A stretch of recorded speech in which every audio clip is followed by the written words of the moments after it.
Welcome to episode 1 of the Like Mother Like Son podcast, where we break generational curses through productive dialogue and discourse.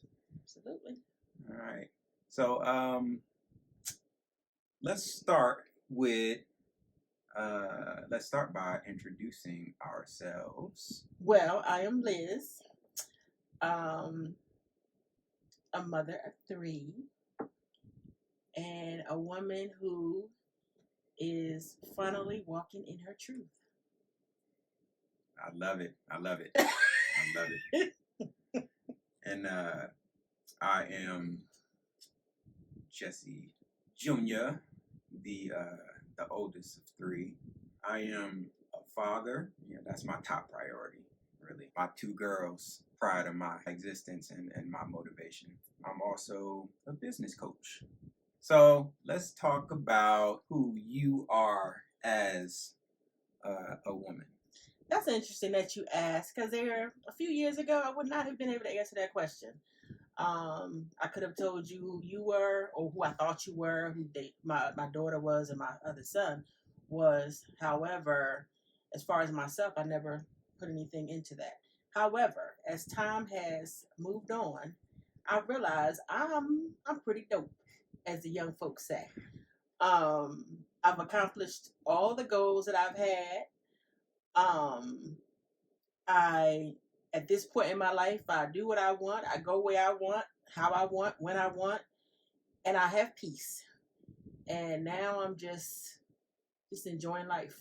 So let's talk a little bit about growing up in Philly and how that shaped and molded you. Yeah, that was interesting because, we was back on the block. It wasn't so cool for me because I was like bullied a whole bunch.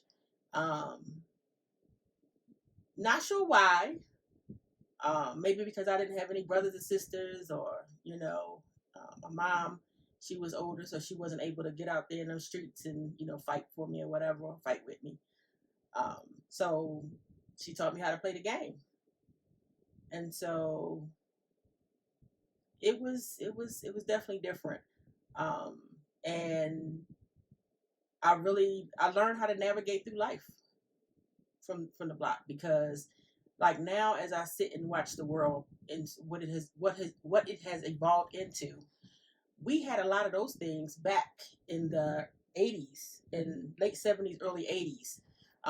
When the drugs start coming on the scene. So we had the gang banging and all the things that's going on now. We had it then. So like for me now, it's like it's not nothing new to me. I navigated through it then, and I'm navigating through it now. So yeah, it was different though. So you mentioned like drugs being in the streets, and we talked about this a little bit, but your life experience, you actually watched people that you knew transition into zombies from drugs, to include your sister. Yeah. How did that shape or mold you? It made me scared, and that's why to this day, at my age, I have never snorted a drop of cocaine or crack or none of that stuff, because I'm like, I was afraid that I was going to do that, and then I'm running down the street crazy or whatever. I was not doing that, so like people who know me know, straight to the liquor store I go. But yeah, it was different because there was people that was on the block who was on point all the time, hair done. Back then it wasn't so much on your nails, but we wore those nice sexy green rollers and blue rollers and got our hair pressed and all of that stuff, and they was on point. And then when they got caught up in the drug scene, it was like they were dirty. It was different, and I didn't want that for me. So quite a few people that I knew. One of the young ladies that lived across the street from me, I never forget. I came home from school. I was going to Dobbins, and I came home, and everybody was all on her porch, And I was just like, what's going on? And come to find out that, she had passed away from running across the street in Jersey or something, or whatever. And again, I didn't want to end up like that. So, like, drinking, the worst thing that happened from that was I had a hangover. I didn't want to be out of my mind to the point where, I was doing things that I was seeing done. So it definitely. And then my sister, that was hard for me. Still is, because she's still out in them streets. But she was my, people call her Peanut. She was my peanut, and just to see her just kind of just fade into the woodworks. And then, of course, no matter how good or bad you are, when you get into the drugs, people treat you like you're not human anymore. They treat you like trash. And the only thing is, a lot of times people get caught up in that scene because they're trying to mask something, and it just kind of gets, out of hand. So people that are really valuable seem to become invaluable. So, that's a hard thing to watch even to this day. So, coming from being given up when you were a child to an older family and kind of being pulled back and forth between the different family factions, how has your view on family, what it is, what it's supposed to be, how has that evolved through the different phases of life, beginning with how you perceived and defined family as a child, to then your teenage years of when you were with my dad, to y'all getting married, to moving to Virginia and being on your own, to now being, to going through the divorce, to now seeing where family is now. How has your view on family evolved through those different phases, like I said, starting from childhood? Well, for me, being given away, and one would argue, if you was actually talk to my biological mother and any of my family members, they would say that was not the case. I was not given away. They paid my mother that took me $15 a week to take care of me. Like, what really is that going to do? And for 18 years, so chances are that, when you look at it that way, it's like, okay. So, like, for the longest time, and matter of fact, I never really felt like a part of anything, actually, to be honest with you. Which is why when I decided to have children, I wanted one because I wanted what they called a family, with my own blood running through my kids and everything. I know my actual biological mother, she told me that if I got pregnant, like I was raised with a whole bunch of fear, but if I got pregnant early, she was going to make me come over and clean her refrigerator. So I was like, well, it's going to cost me $2 to catch the bus over there to clean the refrigerator. And so now I'm going to have 8. And I'm like, and my sisters just kind of got all these, doing the most, but me, I got to come scrub refrigerators. But anyway, so like I made sure that I never, had a baby before I was supposed to. So then when me and Mr. Bullock got together, we were together since I was 13 and 15 years old. And he came from a family that had a mother and a father there. So I kind of felt like he understood what the family concept that I was trying to go for. Because what I was adamant for, and I still am to this day, I was not allowing anybody to raise my kids. I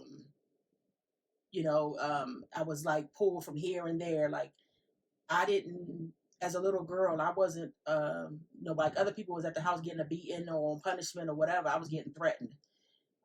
If I did this wrong or if I did that wrong, I was going to be put in a youth study center. I don't know where the youth study center is, but I do know there is a youth study center. And that's, my aunt said they put her there, but I didn't want to go there. And since I was already given away once, in my mind, I didn't think they had a problem with putting me someplace else.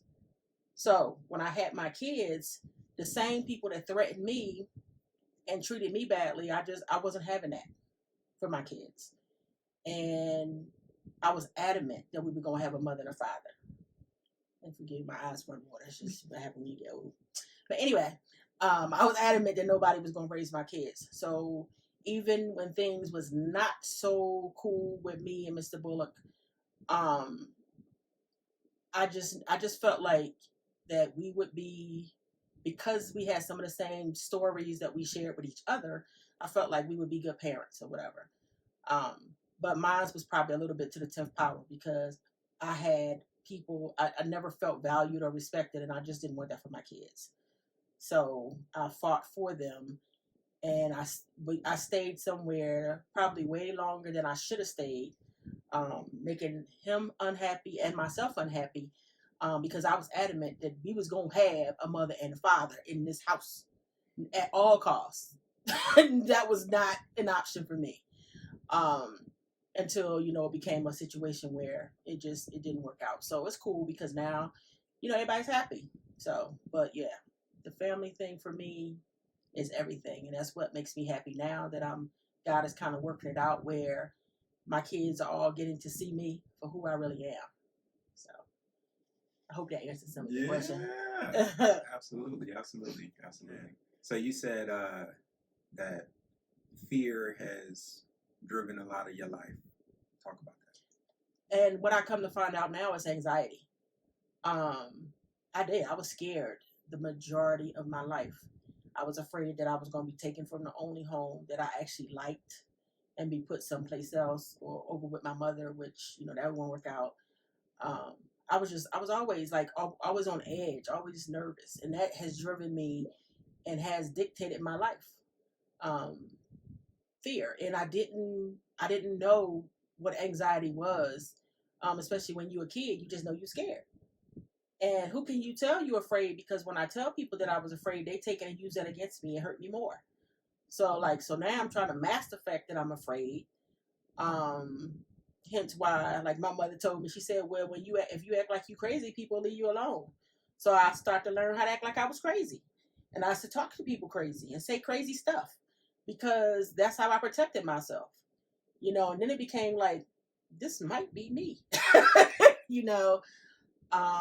it's hard. And that's why, I'm an advocate for kids, and I hate to see children, abused and talked down to and belittled and berated and all those things, because all those things were done to me. And I was just scared. And when I got married, my Mr. Bullock had a reputation on the block as being mean or crazy or whatever. But for me, I was going to fix him, because I'm Captain Saberho. I'm like, no, that is not the case. And so, as much as I was fearful of my grandmother, because my grandmother was always the one that was going to come get me and put me in a home or whatever, he kind of became my grandmother in a lot of ways. I had to do certain things and behave certain ways or whatever, because he controlled everything.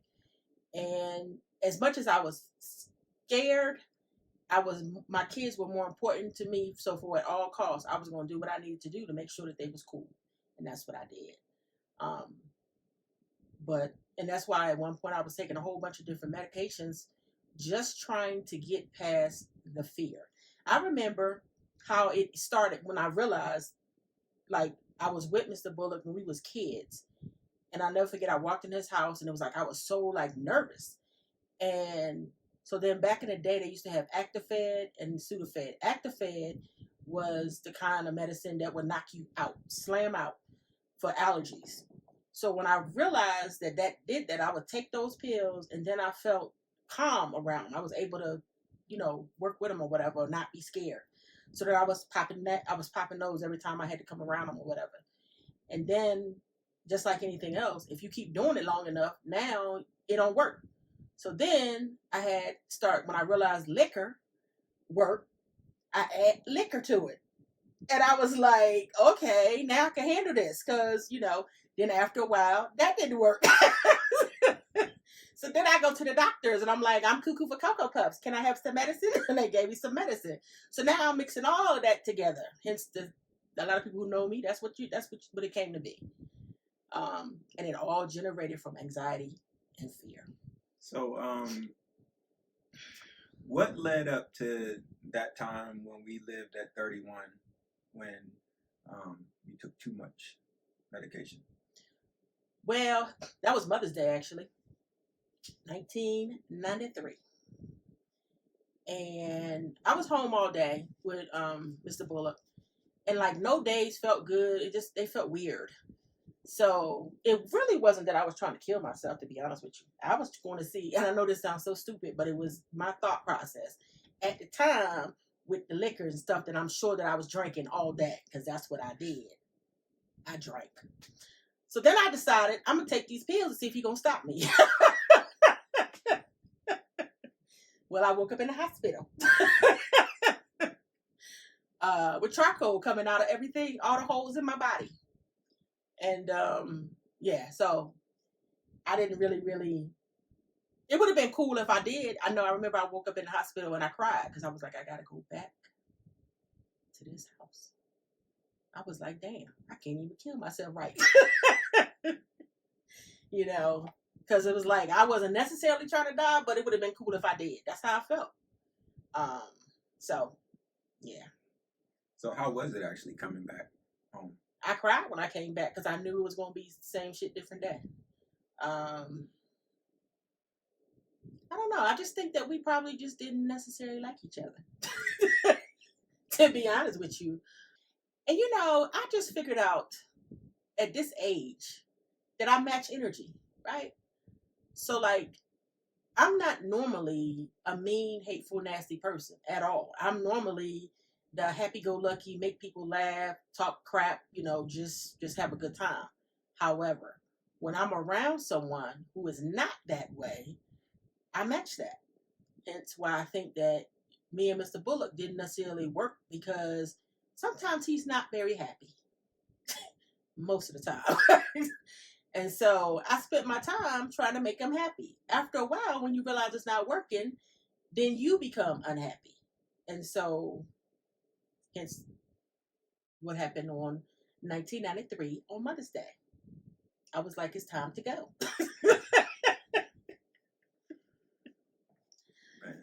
Yeah.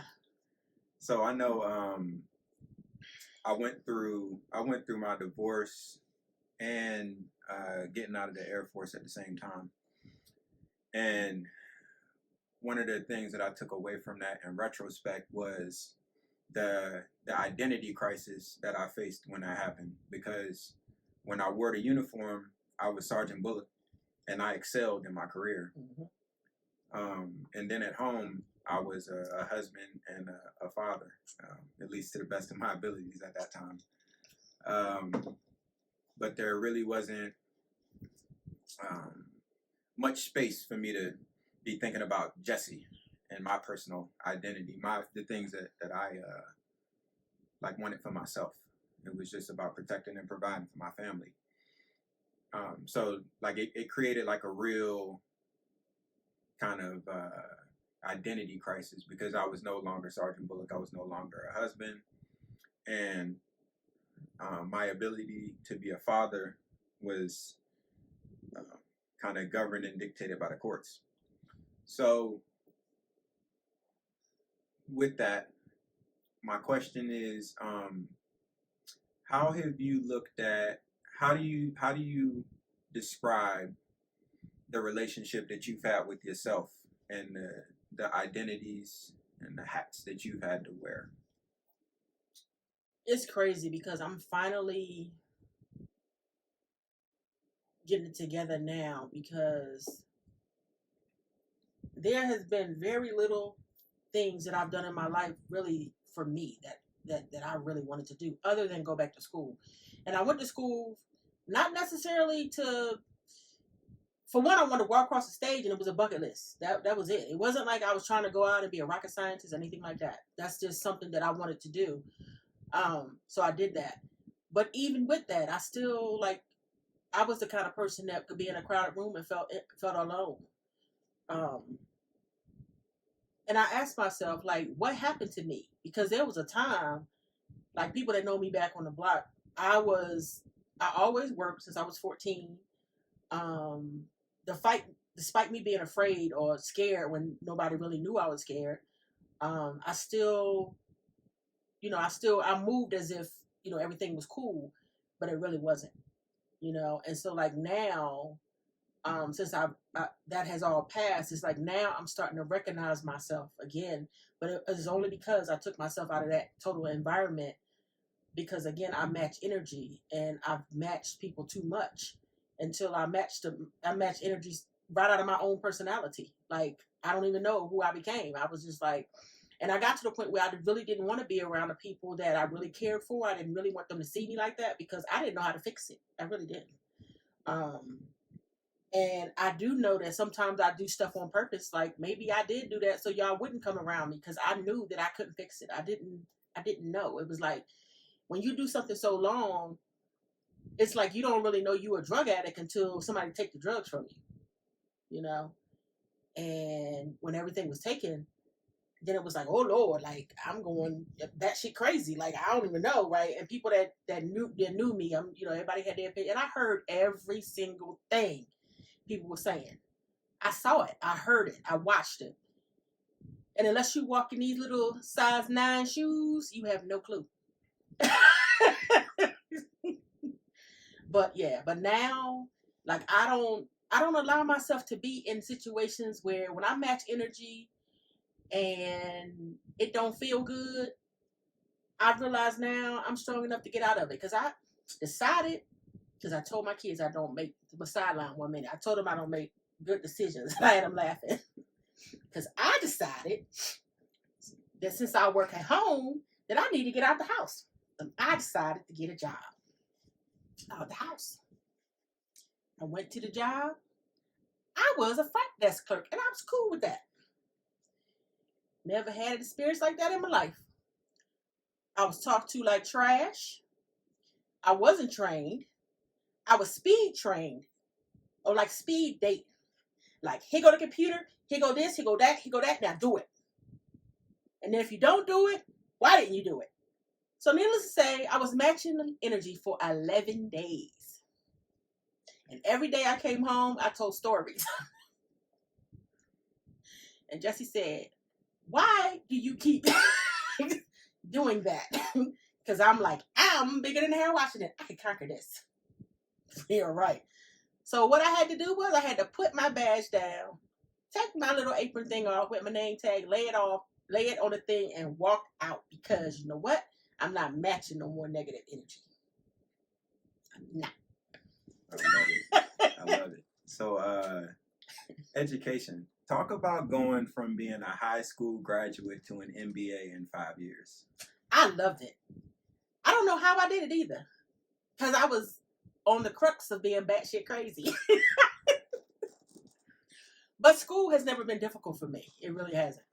I kind of got bad at the end when I was oh Lord, I'll never forget. What class did I have? Statistics, and that is not very easy. But I was at the end of really, really being bad, like mentally, of all the stuff that I was dealing with. And they put me on medication this time, and I was there, and I just was like sitting there feeling high as a kite. And just like not listening to nothing, just chilling.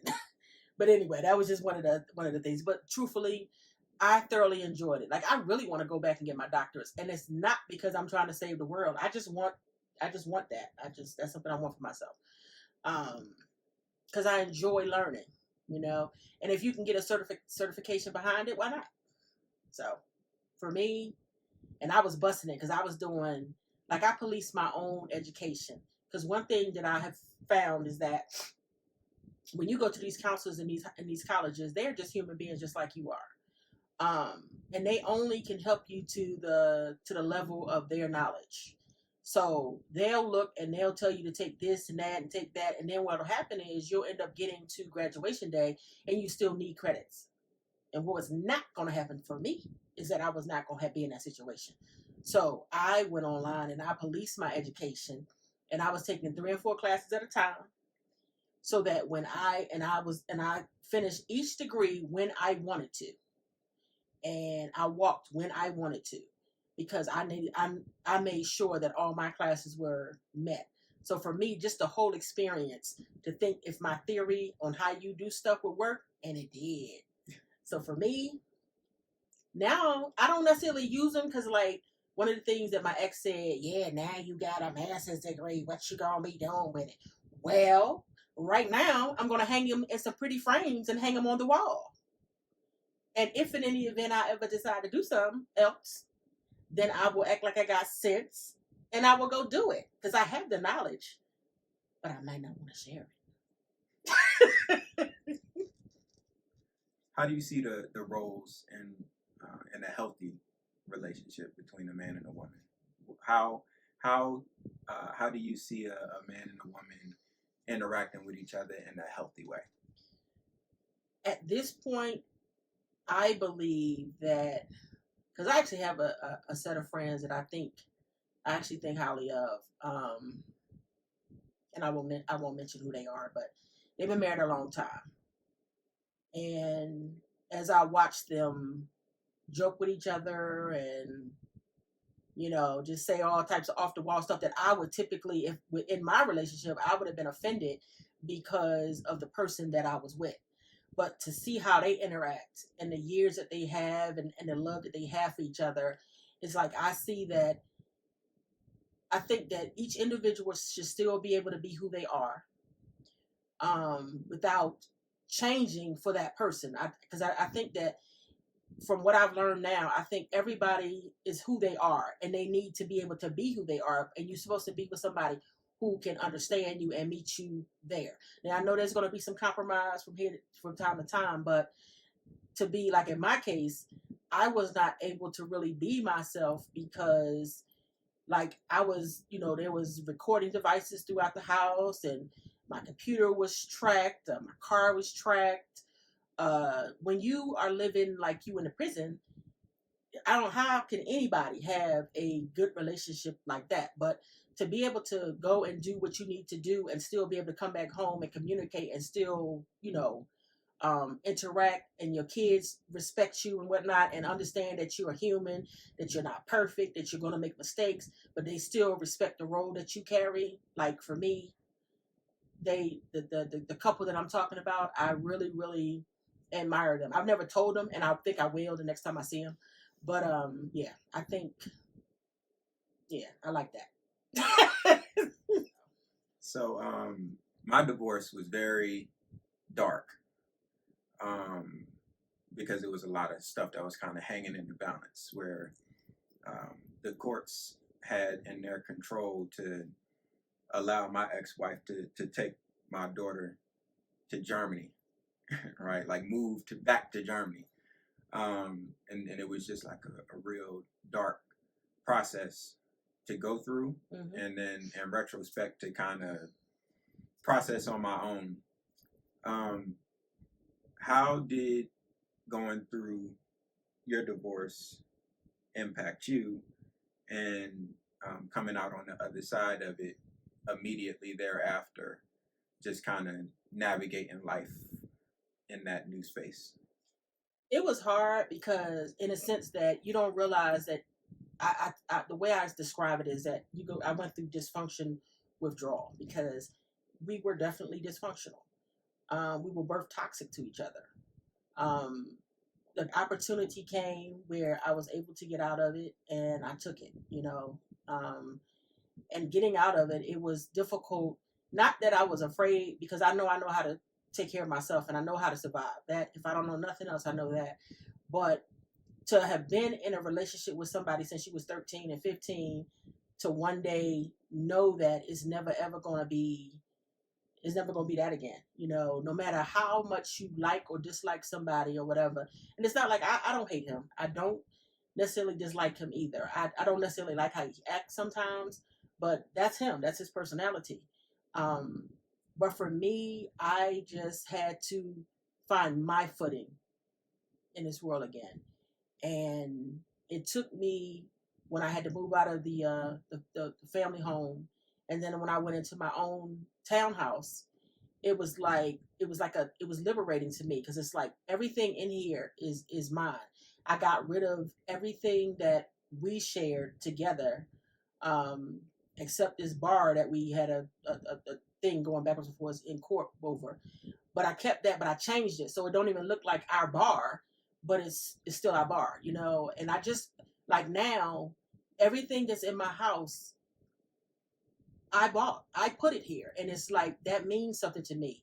When I was able to go a couple weeks ago and buy a car off of my merit, like it's just this is stuff that, you know, in my past life, I mean, I was treated like I was like I was boo boo the fool, like I didn't know nothing.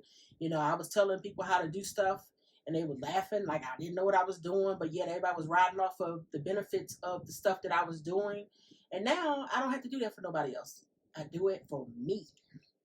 So in that time, immediately thereafter, between, it's ironic. So y'all were together 13 and 15, and we lived in 13, 15. Mm-hmm. How was it waking up every day not wanting to wake up? Whew. It was hard. It was very hard. I tried to drink so much liquor. Somebody in my house had a problem with drinking at that time too. I don't even know. I think it was the dog. Because I was like, I went through my phases. Like, I was trying to find different liquor that wouldn't make me go and get in the car and drive over to certain places and take care of certain things. Like, I can't do naughty head because I looked outside and the outside didn't look like outside no more. I said, uh-oh, Houston, there's a problem. And I literally, like, I remember the first Christmas, I went over a friend's house and embarrassed myself. But shit, it ain't the first time I did. And I drunk I forgot, what was I drinking during that time? Probably was gin. Yeah, it was gin. I drunk all the gin they had, and then they find some more. So then when I came home, like, by the time I got ready to get to the house, my legs didn't work no more. Because I did not, like, that was the worst. Like, to go from having a whole family to being all by yourself, like, and then you came in your house, I had like a hoarding situation going on. I had shit everywhere, and I would just pick it up and move it from this side of the house to that side of the house, and then it wouldn't work out, so I go drink some more. So it was just like I literally prayed, like, and I was mad because I had to do 24 more hours, and I had to keep doing that every day.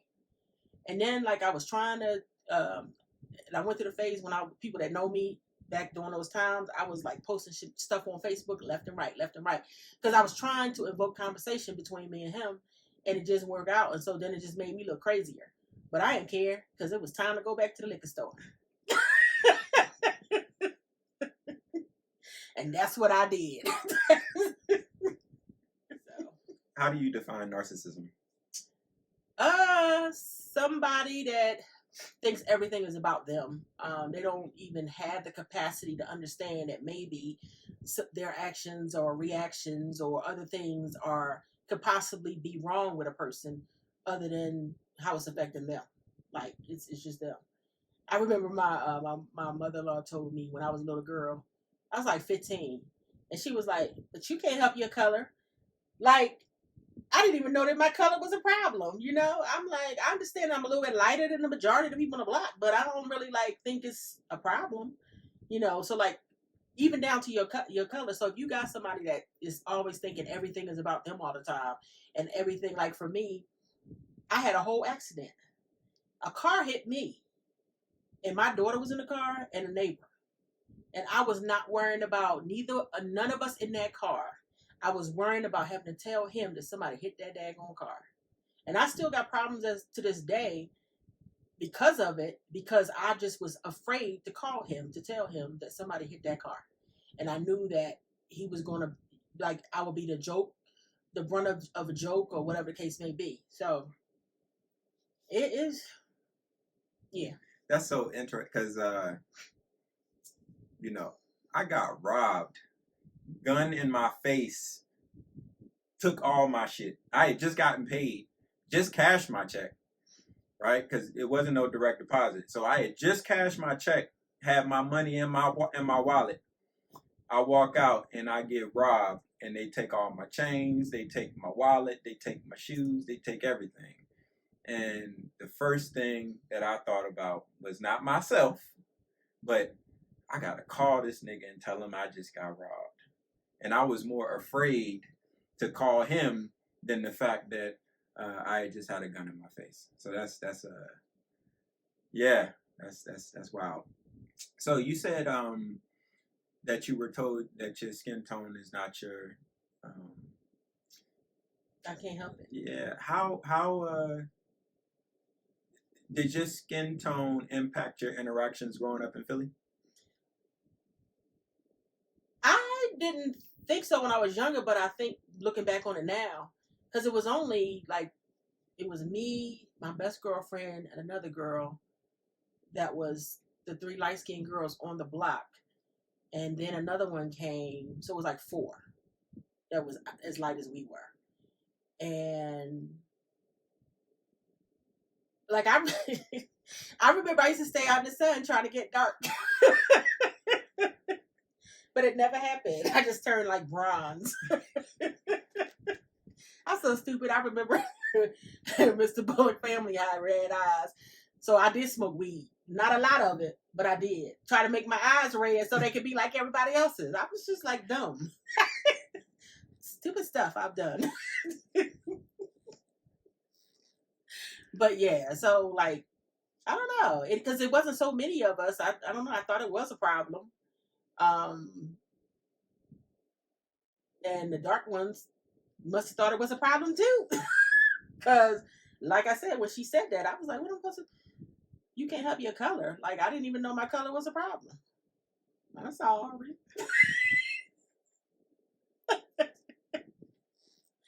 So, yeah, that's crazy. At this stage of life, when you look at family, what do you value the most about family?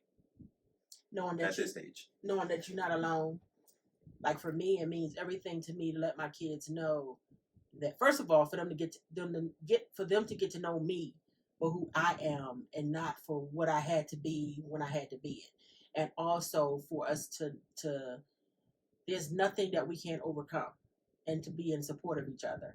We're not gonna always agree because we're different. Because I raised all 3 of my kids to be individual, self-assured, stand on your own, think for yourself people. And yes, I did that very well.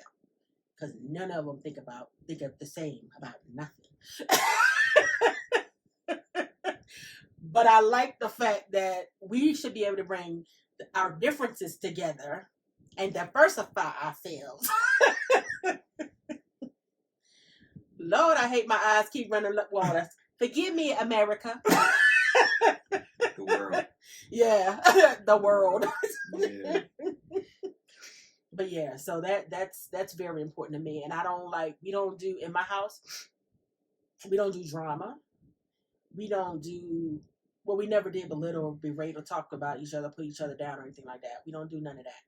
We gonna be happy whether we like it or not. And none of us have to be drunk or high or knowing nothing to do it. Because what they knew about us is that, like, our kids knew, like Jesse knew how to go get me a Budweiser when he was like 2. He knew how to go in the refrigerator and bring one, and I think he knew how to make drinks too. I know Daisha knew how to make drinks, and then she was drunk and she had a hangover because she was tasting all the drinks she was making for me. But anyway, I digress. So yeah, it's not my thing in family is not going to be what we had before. And I got family members now that unfortunately I don't even really go around because I mirror energy, and I don't want that type of energy to affect me in any form or fashion. So, doesn't change my love for them. I still love them, still value them and all that, but I have to do it from a distance. How has being introduced to the very important emotional intelligence? How has it been to be introduced to that concept, and how has it impacted your life? That's important, and I didn't realize it because, like, for the longest time, I probably had it at one point and then I didn't, or Maybe I had and didn't want to use it. I don't know. But it is very important. It dictates how you respond to a situation. You don't internalize a lot of stuff because everything is not about you. And that's another thing that goes with the narcissistic individual. So for me, like it's ironic because I just did an assessment and got a certificate for emotional intelligence, and I was like, wow, because this young man gave me a book for Christmas, and I was like, it was like an emotional intelligence book, and I was like, he must think I'm stupid. And I really didn't share with him because him and we wasn't on the best terms at that particular time. And it wasn't until I had started a job and they asked me what was the worst Christmas gift you got. And I was like, it wasn't necessarily a worst Christmas gift, but like my son gave me this book about emotional intelligence and he must think I'm not intelligent. And I said, until I read it, and now I get it, I understand. And then I shared that with him because that's what I do. I share. But yeah, it's very important. It gets you far. You don't respond to, because people are going to people. But that doesn't mean that it has to take you out of your character and make you bow down to their behaviors, or be who they are. So for me at this point, it's very, very important. So what would you say led to us not having the closest relationship for that period of time? What I felt at that time, it was hard for me because like you didn't know it at the time, but you was a lot like Mr. like your daddy. And you actually went into the military and you was in the same squadron that he was and knew the same people, did the same things. And then some of your conversation and your actions was a lot like him. And so then I was kind of matching energy and responding to you the way you was responding to me, or the way I was perceiving you was responding. And so, of course, you also, like, you protect your energy, so it became a problem where it was not a good idea for us to be around each other because at the end of the day, like, I just found out, guess what, y'all? I just found out where a child's place is. Oh, my gosh. I always wondered where that was. But now I know that's the place with grace and mercy. So I had that, and I didn't want to. And you've always, and I honestly can say that about you. You have never disrespected me. You'll leave, or you'll stand in, you'll shake your head, or you'll just look at me, and you'll leave. So, and I appreciate you for that because once you say things or do things to me, I never forget. And I didn't want those things in my mind and in my spirit. So you didn't, but it just had a lot. You was emulating your dad a lot, and me and him was not on the good terms. And so for me, it was like you was him. So, how do you see us charting a more healthy path for future generations within our family? I think the open communication is important because we, for so long, especially during the time that I came up with the people that I was raised by, you cared about what the neighbors thought or you cared about what other people thought. That's not important. What other people think. And then I lost my train of thought. And I always say when that happened, I probably should not supposed to say what I'm about to say. Man, I am the worst at losing thought mid-sentence. But that's like a byproduct of having so much stuff going on in your mind, and it's like you're trying to keep it organized. Yeah, but I hope if nothing else comes out of it though, communication will start happening within families. It's important because even now, something that all of us, me and the kids, are all working towards. We're gonna have to learn to communicate with each other, and because it's such big age gaps between my kids, so everybody is on their own, level or their level of understanding and things of that nature. And I think that it's just important to sit down and have those tough conversations so that everybody can get to know who they are. Because what it is a lot of people got preconceived information who they think a person is. They have never taken the time. They ain't never asked the questions. They don't know. They're just making assumptions. So for us, I hope that the transparency that's going to evolve throughout this process, that other people will start to have those tough conversations because it's important. It's very important. How do you see your role as a grandmother? I'm excited. I love my daughter, how she be telling me when she finally do decide to have some children. She would be like, yeah, because I'm going to be telling them when the school call me, that I'm like, call her their grandmother because she's the one who made them the way that they are. But no, I'm looking forward to dropping some knowledge and some wisdom and just having fun with them. You know, yours is too far away, but that's okay because they're getting older now. Well, one of them is grown, but the little one, I'm hoping to have her more, spend more time so she can really get to know her grandmother. Because I told her, her grandmother is cool. She like to get her nails did and stuff like that too. How has that been to our separation to create the separation with Annika and Zanaya? It hurt me. It hurt me. And truth be told, that's why I left Virginia.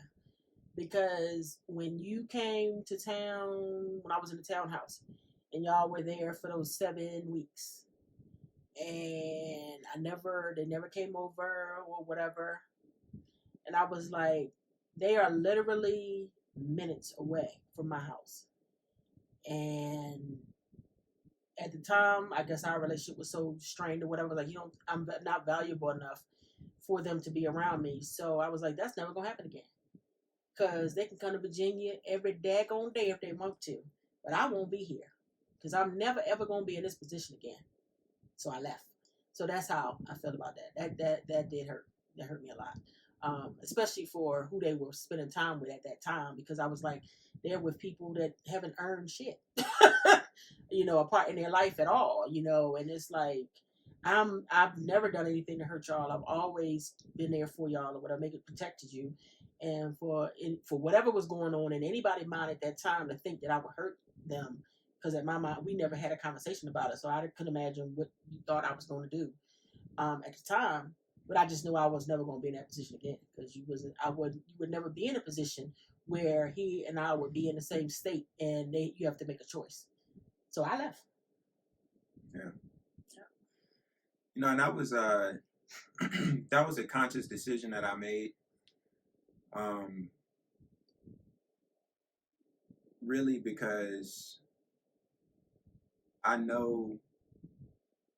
So there was a time when I was down and I had my girls for the summer, and you had texted something, and it was like it was one of those scrollers, yeah, like when you open up the text, and I'm like, God damn. So I read it. If you would have listened to me, you wouldn't have had those problems then. Anyway. So I read it, and I can't even remember what it was, but it was some wild shit.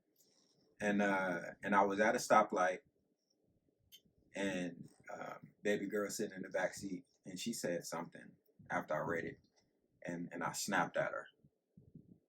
And when I snapped at her, I immediately recognized that I had did that, and I was like, I can't do this. Energy is never destroyed; it's just merely transferred. So, like reading that text was a transfer of energy to me, and then I transferred that energy to my girls, because both of them experienced that snap that had nothing to do with them. Mm-hmm. And like I said, I just said I can't, because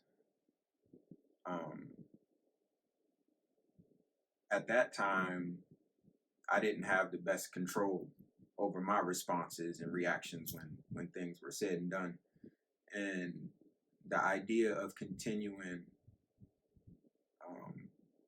a cycle of generational pain and trauma, my goal was to start breaking that. And at that stage of your life, to your point, you referenced it, you were in dark spaces And my concern was that would continue to the girls, and I didn't want that to happen. When they were with me over senior's house, they were with me. So I had direct control and influence over what they experienced and were exposed to. They were with me the entire time, and that's kind of where that came from. It was just like I never really knew what to expect from you at that stage, and truthfully, my goal was to do the best that I could to break the generational curses. And I knew you needed healing still at that stage. That healing hadn't quite come to fruition yet. I agree. So that's where that came from. No, and I'm glad that everything, like, I'm a firm believer. Like, I'm not a kind of person that sit back and worry, because that's like rocking in the chair, you move, but you ain't getting nowhere. So why do that? And we didn't have that. We didn't have those tough conversations. But one of the things that I want, like, I had to share, I've shared with you at one point, but with all of y'all, like, I take my role as a mother very, very seriously, right? If nothing else, that's the thing that means the most to me. And I think that the way I felt at that time was, you were busy telling me about energy and hurt people and all these different things. But I'm like, it's only because I love you that I can't tell you the times, like, do you think that you have not hurt me? Do you think that you have not had bad energy? Do you don't think that, I felt the same way? But I didn't just like run out or abandon or leave or decide, oh, I can't deal with it. But it's kind of like you said, you wasn't able to handle it at the time. But I'm like, y'all got me all screwed, messed up, if you think that y'all haven't hurt me, But my thing was, me as a mom, like, that's what moms do. You don't just run out because now they've said something that you don't like. You stay there and you do what you need to do. So, like, for me, I was like, now all of a sudden, now we grown and we figuring stuff out, and now, I can't handle this and I can't handle that. I'm like, y'all got me all screwed up if you think that y'all have not hurt me. But at the end of the day, like I said, it worked out good because I left Hampton. I will not have Virginia on my driver's license or my car or nothing again. When I go back on the East Coast, which I am going to do, but it won't be in Virginia, because we will not ever be in a situation where I have to be a choice. You're going to have to make a bus. You're going to have to make an airplane ticket or something to come see me. I will not just be standing out in the middle of the street. Yeah. So, but anyway. I mean, that's one of those things though, where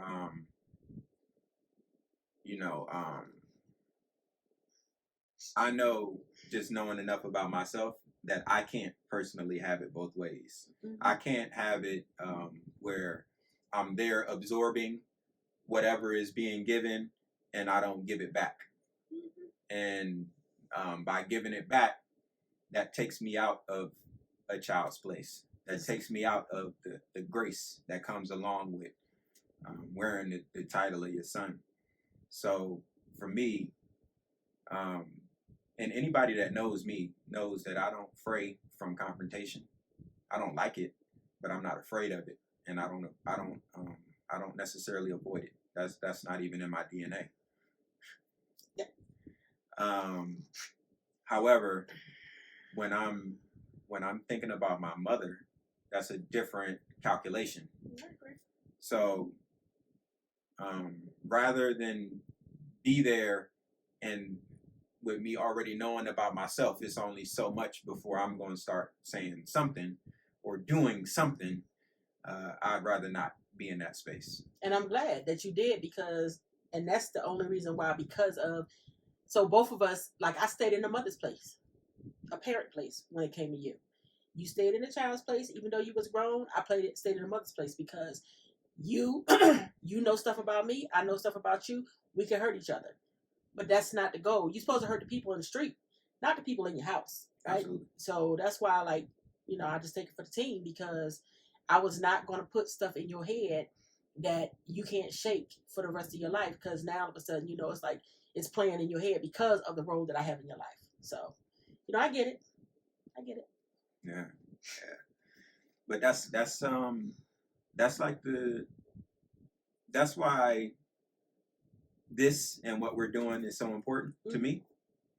And I think equally important to those who are able to hear it, because families go through shit. And it's about the intentional resolve within the family members to actually make it through those things and be brighter on the other side, as opposed to being diminished or in a darker space. Yeah, I think it's very important, and I'm thankful. Like, when I go walking around the mountains with my doggies every day, and I talk to God, and I'm like, I was telling you, like, if people see my mouth moving, well, now people are talking on the phone and stuff like that. But if it was back in the day, they would say, this young lady got problems. She must didn't take her medicine. Because me and God be having some chit chats every day, And I'm thankful. I'm just, oh my God, I'm beyond thankful that, like, I'm finally starting to recognize myself again, because I didn't know what happened to me. And I'm cool. I'm good. It's gonna be okay. So I'm just, everything happens exactly the way it's supposed to. It don't always feel good, but at the end, it will definitely end up being for your good if you can just hold on. Absolutely. So I've been highly encouraging you to turn on the camera and start talking. I know. For a long time. What would you say has stopped you from doing that on your own? Because I did not want, when I do this, I don't want to ever come across like a mean, bitter person. And for a long time, I probably would have came across like that because I was hurt. But I have actually evolved past that, and I feel like I have. Like, I've always had a lot of information and a lot to share, but I just didn't think mentally I was where I needed to be. I didn't have the emotional intelligence to to be productive, because there's enough negativity out there, just on a daily basis, and I didn't want to contribute to that. So, but I feel like I have a lot of information, and like when I see the young ladies out here now, like they all have worth and value, but some have had different experiences that has caused them to be what they have been or are. And then, of course, now with the way the world is set up, like mom is 15, grandma's 25, great grandmom is 32. Like, there's no wisdom there. They have not been through anything to really be able to speak about anything that's going on. But I have, and I was raised by the lady that took me in. She was already in her 50s when she took me in. So I never learned how to be 0 to 50. But I know how to be an old lady real good. I know how, like, that common sense stuff, because in my house, I don't know where she lived at in the house, but we had common sense in the house, right? I know common is not common anymore. But I learned how to navigate and have the wisdom and ask the questions, even though I was with somebody that I couldn't ask no questions, so I forgot how to learn it, how to ask questions, because I wasn't getting no answers anyway. But anyway, I digress. So I want people to walk in their truth. Like, I love young people. I really do. Y'all are funny. And my daughter age and my other son's age, y'all are funny. I sit there and listen to y'all all day long and be talking like y'all, because I just enjoy it. But at the same time, encouraging y'all to be, the better side of yourself. So how does that translate into how you want to serve young ladies moving forward? I want them to see their worth and their value. I don't want Like for me, I got with his dad. We were 13 and 15, as I said. I don't recommend anybody get into a relationship early like that because you need to figure out who you are, and you need to go after your goals. Because I remember when I went to Dobbins, and I had people that went to Dobbins during my time. We had two dudes in there, two teachers that you just didn't mess with. That's Smitty and Dockery. And I remember when I said I was going to get married or whatever, he was like, Mr. Dockery was like, no, you don't need to do that. But of course, you know me, I'm just, well, you don't know me, but I was the kind of person, and still am. I'm going to do what I want to do because I think I know everything. So basically, I want to share that with the young ladies who think they know everything. You don't know everything. Because I thought I knew everything and I didn't know nothing. So, like, I want to be transparent with you, with the girls, to let them know, the ladies or whatever, like, don't get in a situation like I did where I was defined by my kids. I could tell you what they wanted, what they thought, what they felt. Couldn't even tell you what I wanted, what I thought, what I felt. You asked me if I want, I'd be like, okay, it's okay, even though I know I didn't want that. So I don't want to see other girls, other women do that. Be true to who you are, because at the end of the day, the man is going to be true to who he is. Trust me when I tell you, okay? So that's what I want to do.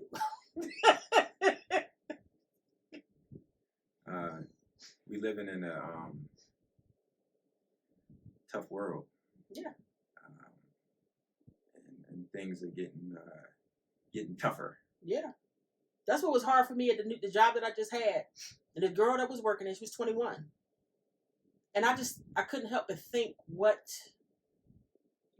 if she keep having employers like that, what type of person is she going to be by the time she's 30 or 40? Because she's only 21. Like, you can't, you don't have any value. For one, you're 21, so you probably just came out of being around your mom or whatever. And if your mom talked to you crazy or your family members talk to you crazy, you come to work and now somebody else is talking, it's your norm. I need people to know that's not normal, because that's what I told her. Like, I told her I'm leaving because for me, this is abuse. And I need women to understand when they are being abused. People can't just talk to you any old kind of way. I don't mean that everything is so sensitive and people got to walk on eggshells and stuff like that. But if somebody just out and out, like, belittling you, berating you, and they're supposed to be an authority or whatever, you gotta know your worth and your value to say, hold up, wait a minute, this ain't cool. Which is what I did, and I want other people to be able to do that too. So in any form of relationship, which is worse, or is there a worse between physical and mental abuse? I think mental is worse because, like, we've had some, in my relationship, we've had some physical altercations, but the mental is like you can't take your brain out and your heart out and lay it on the bed and let it rest. You just can't. And I understand why a lot of people can't be by themselves. They gotta either be high or drunk, or they gotta marry somebody and get right back into another relationship. Because what I did was I allowed myself to feel what I felt through everything that was happening to me. And I didn't realize all that stuff that had happened to me, because then it started coming back, and it's like it was busting me in my head, right? And then for the longest time, I didn't drink nothing. When I knew that we were going to get officially divorced at the time, I knew I kept getting fired from all of my jobs because I had PTSD real bad, and I just couldn't function. So at the time, my house had flooded, so I was staying in a hotel. So I went and I got all my prescriptions filled, and I put them in a drawer, and I went through cold turkey, and that was not cool. But I did it just in case I had to take the pills or I needed them. But I was on all these antidepressants and stuff like that, and I stopped everything because I knew I wasn't going to have insurance, so I wasn't going to be able to get a refill. Ironically, the money that, if you see this, that you had to get back from me, it was from medication that I still had in the bag. But anywho, yes, I went through that, and it was all the mental side, that I can't, and you know this as well, because for the longest time, when you would be around me, like, my eyes be leaking, because I'm thinking about all the stuff that, like, that was coming back to me that I had forgot about. I mean, it was just so much because I never got a chance to recover from one thing before something else was happening. And it was just like the hits just kept on coming. You know, yeah. Some of the stuff I'll talk about in another day, but but yeah. So yeah, the mental is much worse than the physical. The physical, I don't know. Though, I guess like it's a lady online now that her husband shot her in her face, and she did a interview and she was just talking about like why she said I'm not supposed to be sitting here like this. And like now, she still got the scar and stuff for where they had to fix it and stuff. But this is stuff that people are going through every day. And like I feel like that could have been me if I didn't navigate certain ways, because yeah, I think that could have happened to me. But I had to stay well because I wasn't gonna let nobody else raise my kids. So how is it going into a marriage and having your mother tell you that she thinks that he'll hurt you in the most tragic of ways if you're not playing your role properly? Well, it wasn't just my mother, it was everybody.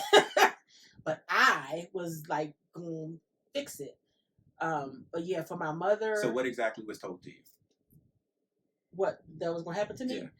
Oh, well, one of the main thing that actually changed me to make me like realize I gotta chill. We was at the NTO club, and he was standing up on the steps. And he looked at me, and I was sitting in a chair down there. And he looked at me. He said, "And before I let anybody else have you," he said, "I'll blow your motherfucking brains out, and then I'll blow my motherfucking brains out." Well, you got my attention, so I'm thinking of who the people gonna raise my kids if he do this. So now I can only go but to a certain extent. I only can navigate a certain way. And then like my mother that raised me, she was like, if I was you, because she was real old school, if I was you, I would just go in my house and enjoy myself, and I would just I just do my thing. And I'm like, again, yeah, but I'm not letting nobody raise my kids, so I can't just that's why alcohol was my friend.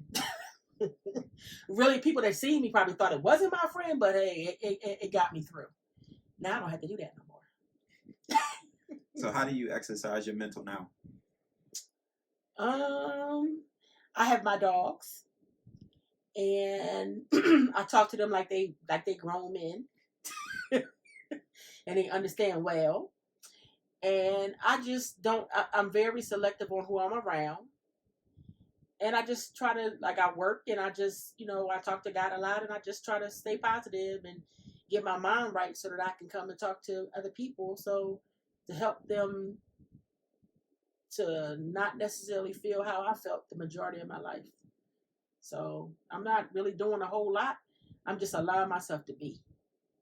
I got flowers everywhere, like I love, that's what I enjoy. So if I had more space, I would have more flowers, but I don't have no more space.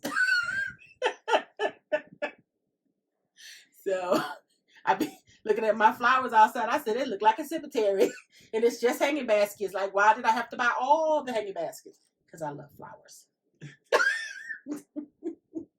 How is it to have been given away as a child, have your biological mother come and actually live in your home for a period of time, move to another state, and then when you divorce, you end up moving to that state with the hopes of there being a more healthy relationship, to realizing that that's not likely? It was difficult. I remember when I got the call to let her come to Virginia. I was apprehensive because we had never necessarily forged that mother-daughter type relationship because I have a sister. So I was given away. So I was, I lived with somebody totally different. And I knew how she was. And so it wasn't I was just not real. I tried to get Mr. Bullock to not have her come, but he wouldn't do it. So she came, and that didn't work out so much. And then when I came here, um, it's just that she is, people are people, and I don't necessarily enjoy some of the things or some of the ways that she does things. So I'll be there and help as much as I can, but it evokes so much negativity in me. Kind of like what you said I was doing for you. And just like you had a choice to be a part of it or not, I realized, and maybe I learned it from you, that I have a choice. Like I felt in my mind, I was trying to, I was going off that quote in the Bible, the part in the Bible, honor thy mother and thy father, or our days will be shortened upon the land. However, the other part of it is that don't invoke your kids to wrath. So like everybody want to focus on one part of it, but it's like, if it's not a positive interaction, no matter who the person is, then you have to bow out. So that's what I have to do, because I don't, the threats and stuff like that, and the verbiage and all that kind of stuff is just, it wakes up stuff that I'm trying to let go. Because people always say, move on. Well, if you got to move on from people who keep you from moving on. So. What role does religion play in your life? I don't know so much if I want to say religion. I say God, because like for me, like I have never seen him. I don't know where he lived. No, I don't. My faith is like, when they say have the faith of a mustard seed, I have that. Because that's what my mom taught me when I was little. She said, if you pray to God and you have a sincere heart, he will answer you. And so I only pray when I have a sincere heart. I talk to him like I'm talking to him. So for me, it means everything. Like, and I've learned, for me, when things are of God, they are effortless. When they're not of God, because you're trying to control it, it don't tend to work out too good. Because I moved all the way from Virginia to all the way to Colorado, and I got the job that I wanted. I got the apartment that I wanted. All of that, because God, it was time. When I moved out of 1315, everything was moving, and I went over to my other house now in Rosebriar. It was of God. That's how I feel. And that's why I give him honor and praise for everything. Because without him, because when the people forsake me, when I didn't have nobody, he was there. So for me, my faith. Matter of fact, my faith is probably bigger than a mustard seed. Or smaller than a mustard seed. However you want to look at it. I just got a lot of it.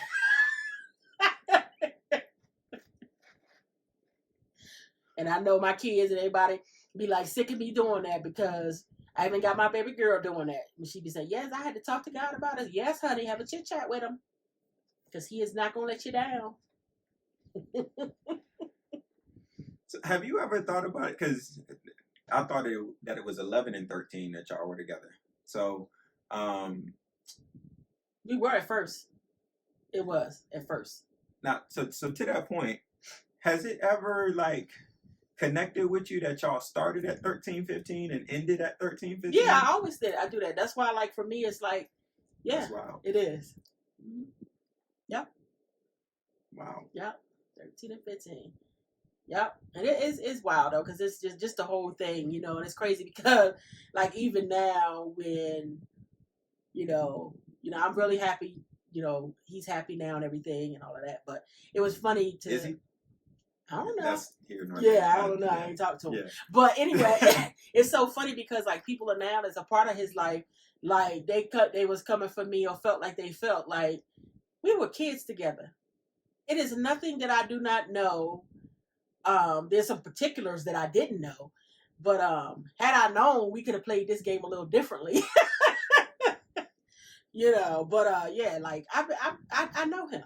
He might not want to admit it, but I do. So that's just what that is.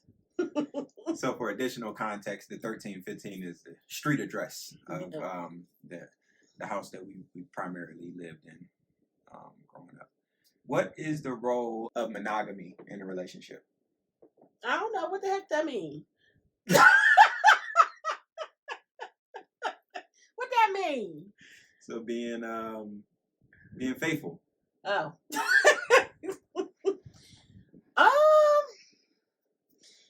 Well, for me, I'm gonna be honest with you. I don't think that one person can be everything to everybody. To one, I just don't. I just don't think one person can do that. I don't. I don't. Only because I've seen people like people been doing it for years, just kind of out doing whatever they do. It would be nice, but I just don't think that that's. I just don't think one person can be everything to everybody. I really don't. And some could argue like, why get married? Yeah. Um, but that's why I think those great relationships, the ones that I value, have gone through the storm and still came out, at the other end, knowing that maybe they have not, neither one of them have been perfect throughout the whole time. But at the end of the day, they love each other enough to navigate through that. Or maybe they've had that conversation and it was cool because of them, because that's what a relationship is, right? So I don't know. I just don't. For me, I just at this point, because of all the stuff that I've seen, I think it's overrated based on what I've seen. Now as I get healed more, maybe I'll change my mind. But right now, just that's how I feel. Like, because that's one of the things that I told Mr. when we separated. I was like, whatever you had going on, you spent a lot of time trying to, discredit me and tell people I was doing this and that and other and all this, while chances are, just based on some things that I'm seeing, that maybe you was doing some things too. Our marriage did not have to end because of that. Because I would never, and excuse my word I'm about to use, I told him and anybody who know me, I was never, ever, ever, ever, ever getting no divorce because of another woman and her PUSSY. Because I had one and I know what to do with it. Okay, so I don't have to get rid of it because he's my mate is in a relationship with somebody else. That is not the issue.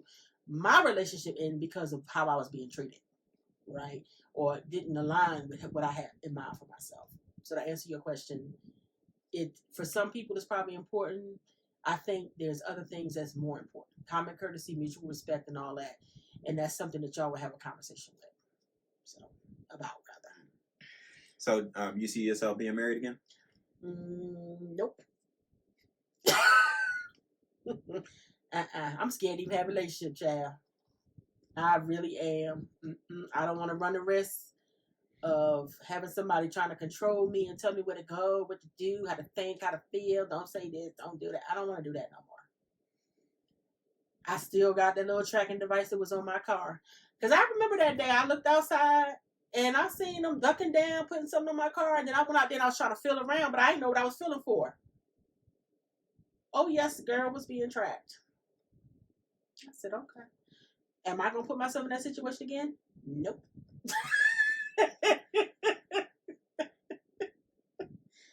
Nope. I do what I want to do, when I want to do it, how I want to do it. Was I over there doing that? Maybe.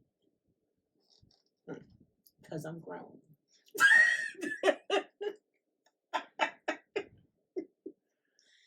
Yep. So, your life experience was as a wife and mother. Your financial security hung on him providing it for many years of your life. In the society that we live in now, namely within the Black community, women a lot of the times are becoming the breadwinners. What's your best advice for a woman that is navigating her professional space and also trying to build a healthy home life? You got to have the right person. And you have to be evenly yoked. You have to. Y'all have to have those tough conversations, because there's some men out here that's just as driven as a woman is. And it's possible for both of y'all but y'all got to have that conversation. In mine, when I first got married, I was told, because he was in the military at the time, he was like, when the military called me, I got to be able to go. So I always like dummied myself down so that he could shine, right? So then he shined. So like when everything went awry, Now I'm out here with nothing because like he made everything. So I feel like I wouldn't say for a woman not to do what she needs to do, but I just think that the conversation needs to be had. You have to find somebody that y'all are on the same page. And you have to be specific. Just like when you pray to God, when you get in a relationship with somebody, you have to be specific. Because there's some men out here and some women out here that's cool with whatever, as long as it's y'all you share enough and have respect for enough for each other to talk about it. So in going through your divorce and all of the pain that led up to it, what made you not want to go for the gusto, as far as taking everything that you could take or get everything that you could possibly get? Because he, and the way I look at it, he was good to me when we were kids, and when he went into the military. Because for one, he used to work at this restaurant called Jaime's, and when he would come home, he gave me money for lunch money and all of that. And then when he went in the military, I had $100 a month allotment, and that was for my lunch and snacks and stuff like that. And then like coats and stuff like that, he would buy me because my mother told me she wasn't going on the street for me, so I didn't have one. So he did that. So he's done a lot of things. And then when we got married, like he always controlled the money and all that kind of stuff, which was fine with me because it was easier for me to let him do that and not have to answer a million questions. So he was good in my opinion. We didn't, like you have said several times, we never came home and the lights were out. We always had stuff, right? So those things were important to him. Like his business was important to him. The car that I ended up having, and I'll be glad to be coming home soon. It's in the shop getting well, getting a new heart. But anyway, the car, like that was his dream. That's what he wanted. I ended up with it because he got sick and he couldn't drive it. Like, it's not my goal to take anything from him. When we were at the table, he was like, the business is his, and it was. The things that he ended up with was more important to him than they were to me. Because, like, material things, I can get those myself. I don't need those. So, like, anything that he wanted, have it. And the one thing that I do regret is, like, one of the things that he did say that he wanted was the bar. And at the time, I was busy being hateful. And I'm going to be honest with you. I was like, you not taking that bar over there with that young lady. No. But then after I got home from court, I was like, you know what? It's not even that serious. So I said, you can have it. He said he didn't want it. So I had to repurpose it, But yeah, it's not my goal to take anything from him. And I know that he may think that, because of his thought process that he won or whatever. And every time we went to court and, this, that, and the third, I just went for content so I can learn how the system works. It didn't mean nothing to me. Still don't. And as you walk around here, I ain't lacking for nothing. God has blessed me. And that's the test of a person to be able to lose it all and get it right back. Mm-hmm. Right? So you went from not having a real, you didn't have to financially provide for yourself. Mm-hmm. So you went from living that lifestyle to all of that being taken, to saying, you know what? I'm a bad motherfucker. I'm about to get it. Mm-hmm. And we now sit in what you have built for yourself. Mm-hmm. And more is to come. Yeah. That's why I put this shirt on today. Because I'm letting go and let God, and I got a big dream for myself. And like the joke between me and my son, he know, and there's a dollar figure, and then we gonna go have a steak. He was like, Mom, I can get you a steak now. I don't want it now. I want it when we get to the goal. Yeah. And then we're gonna go, and I'm gonna get one of them big ones that's way too big for the plate, and eat it. Something that's very, I've been thinking about it. Like, that a woman not wanting to deal with a man that's a mama's boy. right? Like I've been thinking about that because whenever I do decide to start seriously dating again, I can see how it can be misperceived that I'd be a mama's boy. The reality is it's no further from the truth. I agree. However,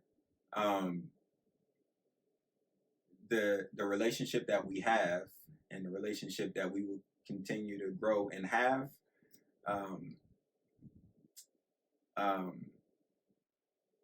my commitment to making sure that you can truly live your soft life in its truest, purest form of being able to do whatever the fuck that you want to do, whenever the fuck you want to do it, and there be no financial question, there be no that's like a mission in life to make sure, and you are gonna have that. But I'm thinking about it because it's like as I'm making sure that happens, I know it could be perceived that I'm a mama's boy, and I'm like, you have no fucking clue. Yeah. Not at all. Well, see, my thing is this, and I learned that from my marriage. Like, even when you were married, I remember once you had said something to me while you were married. Your wife said something to me, and I immediately corrected you because I was like, "That's your wife," and you respect her. Like, I know I'm your mom and I'm here and all that, but that's your wife. Because I don't understand mothers who interject themselves in their son's life if they have, like, as if they have a relationship. Like, I don't get that. Like, your wife could do stuff for you that I can't do. Like, I'm not about to sleep with you. So, like, why am I coming in and interjecting myself? Or why do mothers interject themselves into their son's life in that way? Your son has the capacity to be a son, a husband, a co-worker, or whatever. We all wear different hats. So why would I, when you do get a young lady in your life again, I'm already from the door respecting her for the position that she holds. I ain't got nothing to do with what y'all do, right? Because I'm your mother. So don't mix apples and oranges up, because all you're gonna have is a fruit salad. We not the same. So, and that's just how anybody that comes into your life or my daughter's life or my other son's life, the same thing. I what y'all got going on ain't got nothing to do with me. Now, I'm not gonna sit back and allow somebody to abuse y'all, but again, you don't know what happens behind closed doors. So mind your business.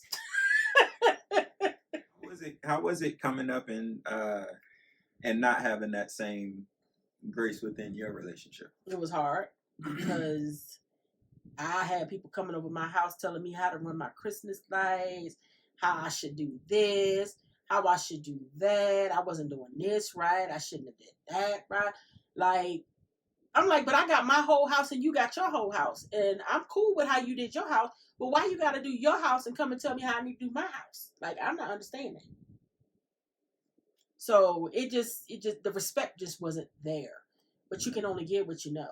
You can only do what you know. So, it wasn't cool. And it's unfortunate now. So I hope that, the new situation can handle it. Because I couldn't. My big girl panties wasn't big enough. So, yeah. Oh man. Well, that makes episode 1. All right. I like this. We're going to have to do this again a whole bunch of times. Yeah. But I'm coming to see y'all by myself soon, honey, because we're going to be talking, ladies. We're going to have some chit-chats and things. We're not going to be talking about other people. We're going to be talking about ourselves so we can be the best version of ourselves real soon. Absolutely. And that's one of the motivators of this right here, to kind of get that started, because I've been on your ass and you've been slow walking. I know. First, everybody was telling me to write a book, and then you would, I kept telling you I want to do online, and you kept telling me to do it. Got all the stuff to do it, just didn't ever do it. So, but yeah, it's time, because I got shit to say. Damn right. I can tell you people how to navigate court systems, all kinds of things, honey. I got education. Nah, real talk though. Oh man, amazing conversation. Absolutely.